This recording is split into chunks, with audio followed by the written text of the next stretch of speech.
Allow me to take this moment in. You watching this video, yeah, I get it. You knew Batista versus Triple H was happening this year. You knew it. Just one moment. Give me this one moment, please. Because it happened. You know that video you see on the internet everywhere of Simon Gotch bearing Enzo Amore? That's like Tubby Emu in The Payoff. My brand. See, years ago I realized that wrestling fans were never gonna be happy. Whether we predict it ahead of time or book something good and it happens and then we go, we were right. Or if we think something's gonna happen and it doesn't happen and then we tweet that this should have happened. I created a character 3 years ago. And I believe in the payoff. And this is the second year I have thrown out a prediction from WrestleMania to WrestleMania. Last year, it was Brock Lesnar would walk out as champion when everybody told me, Brock Lesnar's leaving, bro. Brock Lesnar ain't winning, he's leaving. And then I went back and found these old dots for the payoff about why he's not winning, and then I went all in. I can tweet stupid stuff all year, throwing out bookings and stuff on Twitter or criticizing stuff, because that's just me being a wrestling fan. But every year, starting last year, I went in with one big thing. And this year, Batista versus Triple H. Now, yeah, you read on a sheet somewhere that this match was happening, or maybe it was Survivor Series because they did an angle, so you're like,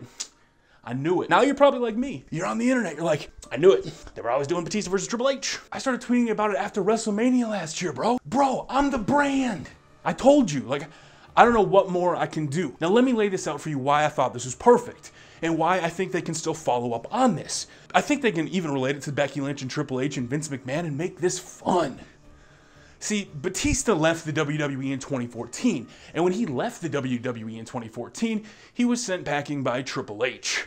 Triple H was this guy who, he didn't bring Batista back, by the way. Vince did. That's the rumor. Vince brought Batista back. Except Vince brought Batista back as a face. And all the rumors from back then was, it didn't work if he wasn't a heel. Well, 2014 happens, video quits after the whole Evolution storyline, in the ring, and what does Paul say to Dave? Go back to your B movies, straight to DVD stuff. Get out of here, you're not a star. And I tweeted, they're gonna follow up on that one day. Yeah, it's gonna be awesome. But, you know, WWE fans now are just like, well, it's gonna happen because of Survivor Series. Bro, it's been happening, it's been building for all this time. All those rumors that you hear that make you think in your head, I knew it. They want you to see those, man. Like, WWE, and maybe I'm giving too much credit. Maybe the WWE's watching this being like, we just had him face off at Survivor Series. I don't know what the hell he's talking about. Okay, maybe, but this is the perfect storyline. It always has been. When Triple H is the authority, he didn't bring Batista back. And if you remember, Batista won the Royal Rumble. Batista was heading to WrestleMania, the main event. Batista didn't work. The gamble failed. WWE was in a position for the first time where Vince is outdated. Vince doesn't know what the fans want. We want Daniel Bryan. Oh, because remember, we changed the main event of WrestleMania 30. We did it. WWE never planned on putting Daniel Bryan in there.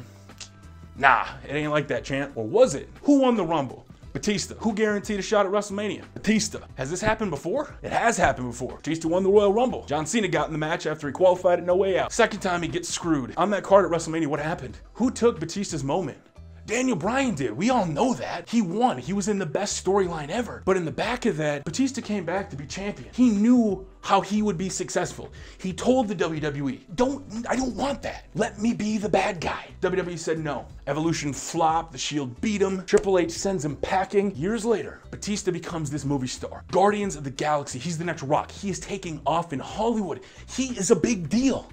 And then, when the time is right, years later, like I tweeted after WrestleMania last year, this is the year to follow up on. This is the perfect year. Everything with Ronda, with Triple H. I'm gonna talk about it separately, but the fact that Ronda came in begging to be treated like a normal superstar. And what happened tonight? This is what I'm trying to tell you. You can call the payoff crazy. You can tell me I'm just booking out of nowhere. But the big plots for WrestleMania tend to fall in place because expecting WWE Creative to write something epic 52 weeks out of the year for just a weekly show, okay, that's one thing. But pulling out the epic conclusion 5 years later between Batista versus Triple H, if they do it right, if Vince McMahon and Triple H feud off in this battle for the company, who knew what was best for the company the entire time? Maybe Triple H comes out, Batista comes out and says, Triple H, you're just living in the shadow of Vince. You're just a B+ player, Triple H. You're never gonna run the company. Triple H snaps, attacks Batista. Batista is that bad guy that comes in and he's got a bone to pick. He was told he couldn't be a star. Get the hell out of Hollywood. Because remember, Triple H was a successful movie star with movies like The Chaperone. Hollywood hit. So Batista now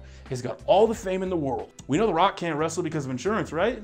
Batista can. So tweet me all you want that you knew this was gonna happen. Tell me, tweet me, complain to me that, Tubby, we all knew this was gonna happen. But who is the person that's been telling you for the last year, laying out those plot points before it even happened? Who laid out those plot points that WWE would come back to before you heard on that sheet? I try to make an educated guess once a year. I nailed Brock winning by looking at WWE's past, looking at the way they booked it, trying to find those dots to see what logically made sense. WWE, 3 years before that match last year, teased that Brock Lesnar wasn't gonna stay. That's how they used it to have Seth cash in. That's how they swerved us. They used it to bait us. Same thing last year. We could be heading there with Dean Ambrose. But the one thing I know is the payoff is 2-0. 2-0. 2-0. 2-0. So all you other internet commentators, get off my brand. Tweet me all you want and tell me, Tubby, shut the front door. But you can't say the payoff wasn't right, because it was.